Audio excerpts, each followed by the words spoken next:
Many of the famous quotes attributed to J. Robert Oppenheimer, a well-known figure in America, are actually taken from the 32nd verse of the 11th chapter of the Bhagavad Geeta. Now I am become death, the destroyer of worlds. It is said that Oppenheimer was deeply influenced by the Bhagavad Geeta, a text that remains a mystery even for scientists. No matter how many times you read it, it continues to surprise you. Arjuna still stands on the battlefield of Kurukshetra, listening to the Bhagavad Geeta. Though the Mahabharata war ended thousands of years ago at the close of the Dwapara Yuga, if someone were to tell you that the Mahabharata war is still ongoing, would you believe it? In 1857, when Hugh Everett first spoke of the multiverse and the concept of parallel universes, science began to entertain the idea. However, some chapters of the Bhagavad Gita had already touched upon this concept. According to the Gita's 10th chapter, the entire cosmos and all the universes within it are but a small part of Krishna's existence. In the 11th chapter, Krishna reveals to Arjuna that the entire universe is created from him. Upon Arjuna's request, Krishna shows him his universal form, a form with many faces, arms, and weapons made up of various colors and shapes, visible in all directions. Within Krishna's body, Arjuna sees multiple universes like ours, and realizes that the Krishna he considers a friend is actually the supreme creator of all the worlds. But if all the universes are made from Krishna, why do they exist in different timelines? According to the 8th chapter of the Bhagavad Gita, our universe's time cycle operates according to Brahma's time. The Bhagavata Purana mentions that every universe has its own Brahmaloka, with its own Brahma maintaining the time cycle of that universe, and these cycles differ from one another. If you want to learn more about the multiverse as mentioned in the Bhagavata Purana, you can watch our video. According to the Vedas, the creator of the universe is Brahma, but according to the Brahma Samhita, there is a supreme energy above Brahma, who is Krishna, the ultimate creator. I've been here before. In 1930, a 4-year-old girl named Shanti Devi began speaking to her family about strange things. Her past life, where she lived, who her husband was, and the circumstances of her death. Shanti Devi's case is still considered one of the most interesting cases of reincarnation. We've also made a video on Shanti Devi's story and her reincarnation. Reincarnation is a topic that might sound like an interesting movie plot, but it has puzzled scientists to this day. In the 1960s, an American psychiatrist, Dr. Ian Stevenson, conducted a detailed study on reincarnation, collecting over 3,000 cases. His detailed examination revealed that many children aged 8 to 9 had memories of places and events they had no connection with in this life. Dr. Stevenson faced a lot of criticism for his reincarnation theory. Even today, science views reincarnation as a mystery or myth, while the Bhagavad Gita explains this concept in detail.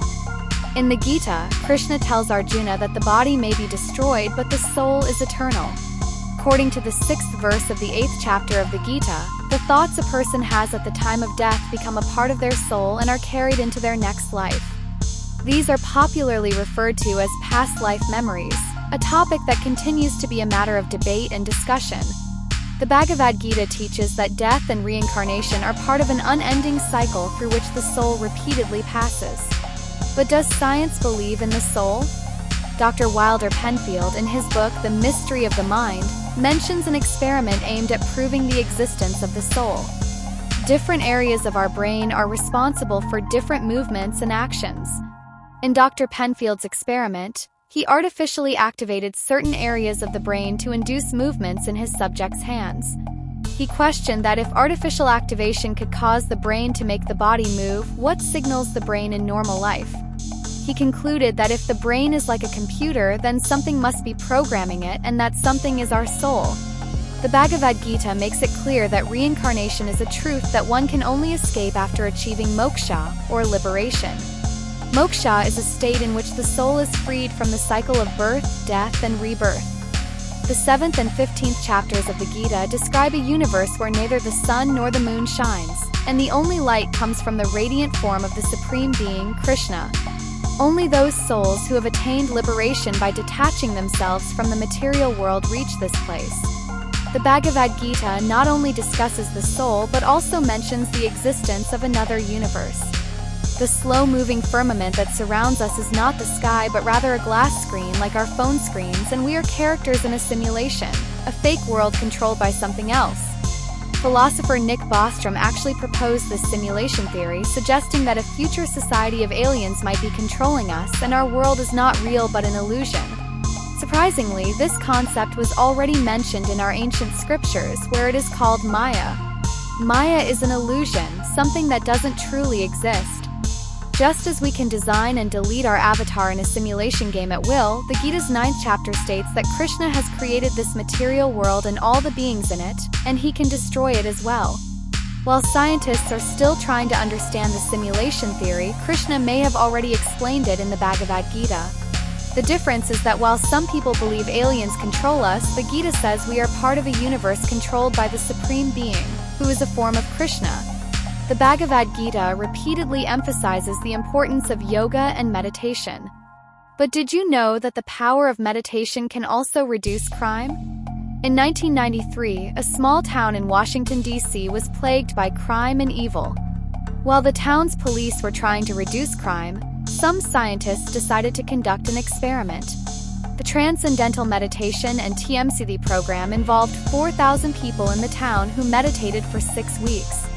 The results were astonishing. Within 6 weeks, the crime rate dropped by 23%. The Bhagavad Gita also teaches us this. In the 6th chapter, Krishna explains that through meditation, one can conquer negative emotions like sorrow, anger, and ego and recognize one's true self. While scientists are teaching the power of meditation today, our scriptures had already revealed its importance thousands of years ago. Our scriptures contain many secrets, some of which seem to hold knowledge that is still hidden. If you know of any such facts related to the Bhagavad Gita, do let us know in the comments. If you like this video, please like and share it and subscribe to our channel for more such unseen, untold, and unheard stories.